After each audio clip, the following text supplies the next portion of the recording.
Hi everyone, welcome to another Broken Meeple review, and today it's Lockup. Lockup was getting quite a bit of buzz from Kickstarter lately when it started arriving and people were opening up their copies and going, oh yeah, Lockup, yeah, I really like this one, or I've been waiting to get this one for a long time. Surprising, considering as I looked at it, I thought, okay, sounds cool, but why was it getting a lot of hype? It seemed that a lot of people were just really excited to get this one in the post. Maybe because it's got the words a role player tale on the front of it. And if you don't know Thunderworks' lineup, they brought out Role Player, which is a really cool dice game about building up a D&D character, which is on my shelf in the other room, and it killed Sagrada for me, and I really love the game. This one is effectively saying it's in this role player universe. Everything's got to have a universe these days, but really it just basically means you can use the same fantasy monsters and the art style can be the same. Apart from that, this is not really a sequel to Role Player or anything like that. It's just using the same artwork, the same theming of that fantasy world. Cartographer is doing a similar thing with that as well. So Lockup is what I would call kind of like a simple sort of worker placement game in a sense. It's worker placement area control is kind of hard to describe. The idea with this is that you have a fantasy prison that's filled with all sorts of like dodgy monsters and everything like that, and you are effectively like rival kingpins, or like, well, what do they call them? I call them kingpins, but essentially those ones you see in films and TV series where it's like as much as they're in prison, they kind of run the prison. They are running the show. They're like the feared boss of the prison, that kind of thing. You're rivals and you're trying to be the best one. And the idea is that you've got all these different rooms in the prison with different effects that trigger. You're trying to have the most reputation stars, as it's always stars at this one, at the end of the game. And to do so, you are hiring goons that will go in front of you and essentially be your posse. You're crafting items that get you like status symbol effectively for reputation. And of course, you're all trying to do this while also avoiding the gaze of the guards. If you arouse too much suspicion, the guards come and raid and you'll lose some reputation as a result. But the game itself is actually marketed as quite an easy game to get into and play, and it actually does feel that way. This is a very simple game. Not crazy simple. I don't know if I would go as far as to call it gateway level, maybe next step, but it's definitely a light game. There's not a lot of fiddly rules here. Two of the ways that you get stars are similar. There's just like you get these by one method, you get these by another, and everybody understands the whole getting victory points and that. Where the crux of this game comes in though is that these locations, you only win and trigger their effects if you have the highest strength in them. Each of you has effectively, let's get it out of the bag here, to make more sense.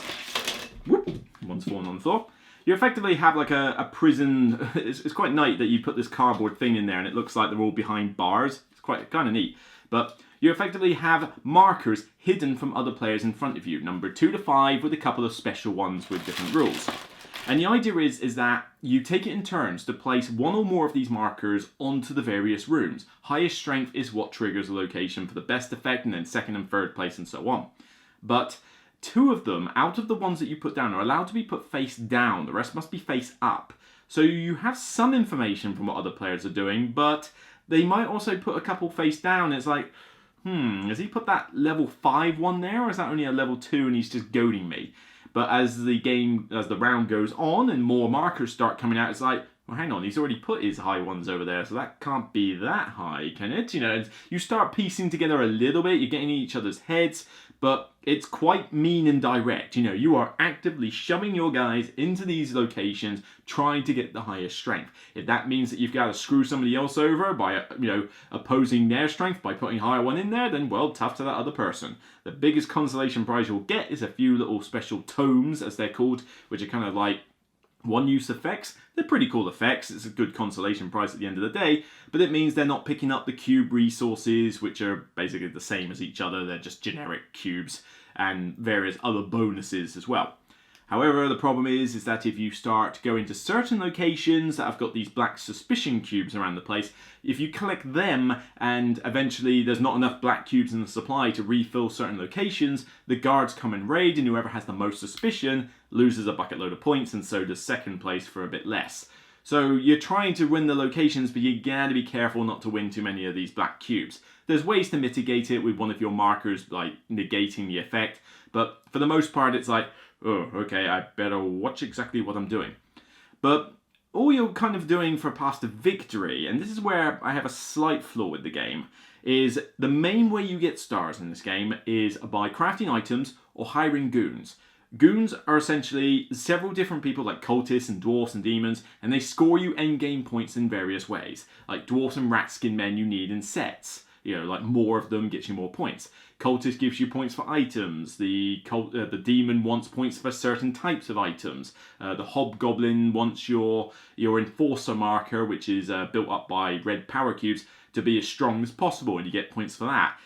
But that's pretty much what they are. They don't have cool special abilities, unfortunately, aside from a little bonus that they give you, which might involve getting rid of a suspicion cube or just gaining another resource cube. But other than that, they're just generic endgame scoring points. The items are even less interesting than that. Items are literally just instant points. They don't do anything else. They're pretty much just symbols for, occasionally they might have a bonus that they give you, but for the most part it is literally just pay the cubes, craft the item, and get the points. Nothing much that different between them and the goons, to be perfectly honest. And you get both in them very much the same way. To get goons, you have to just give in a certain amount of any resource you feel like, whereas the items have specific requirements, so you might have to get a blue, grey and a gold for a particular item. But both work in very much the same way. I kind of wish they were a bit more differentiated, to be perfectly honest. A couple of other ways of getting points in the game are some very interesting objectives that you can get. You've got an instant one, which the first person to get it, you get the points. You've got a leader one, which is whoever has the most at a particular time takes the card, and then at the end they score. And then there's a game end one, which everybody can score for. It's quite neat that there's a good amount of variety with those as well. And on the subject of variety, I wish there was more goons. There's not a lot of different types of goons. The items, there's a lot of different items, they're all unique, but they're so generic, the fact that they're all different doesn't make a huge amount of difference, really. But you do have some cool trait cards, which effectively are like an advanced setup. You've got your player boards, but the generic and, side A makes no difference. Scrap that out of the way and just look at advanced setup, because frankly, it's not difficult to get advanced setup. But with that, you flip it over to side B, and then you have different starting resources and points. You might have a special ability that goes off. You might have different storage limits for how many cubes you're allowed to keep. But on top of that, if you use advanced setup, you deal out these trait cards, and you pick one of them to start the game with, and it gives you a different amount of points and starting resources. And there's quite a few in there. You're only going to get dealt two and pick one, but are you going to be the reckless bugbears? Are you going to be the proud goblins? Are you going to be the ferocious insectoids? It's kind of a weird one, but it's nice to have a bit of starting variety with the game. They're not drastic, they're not game-changing, they're just like, I get to have something a little bit different this time. And it's mostly just what cubes do you want to start with, really, more than anything else. Maybe a tome card, maybe like a free goon when you start the game, that kind of thing. But there's nothing like too drastic in this. But then it is a light game, so what do you expect? It's trying to keep itself relatively simple, and if it tried to give you like tons of weird player powers and tons of different goon abilities and items with special powers, then it would take it up to the next level like midway, and that's kind of not what this game is aiming for. Component-wise, pretty solid. The cards are decent quality. The artwork is just like it is in Role Player, so it looks cool. It's got that fancy-esque, almost like cartoony fantasy style. These little bars, they're adequate, but I do like the fact that they put in the extra effort with having the bars that you slide the strip into to see it's yours. I just thought that was a neat little twist, being a simple thing. Cubes. Yeah, why does it have to be cubes? I keep them in a box like this, and like I say, they are big and chunky cubes, I'll give them that, but they're cubes. Don't expect funky resource tokens or anything like that. I know this was on Kickstarter. I don't think they upgraded the cosmetics for Kickstarter, but as again, I am reviewing a retail copy of the game, so this is the one that you will pick up in the shops. So, with all that said and done, is the game fun to play? Yeah, it is. Generally, it's a pretty sweet game. You've got to be willing to take some direct interaction though, because this is not a friendly game. You know, you'll put some guys out in locations and other people are trying to block you out of them or get higher strength. Somebody might have some way of, oh, I got this item which allows me to give a suspicion cube to someone else, or well, you take it, haha, you know, a little bit of take that in there.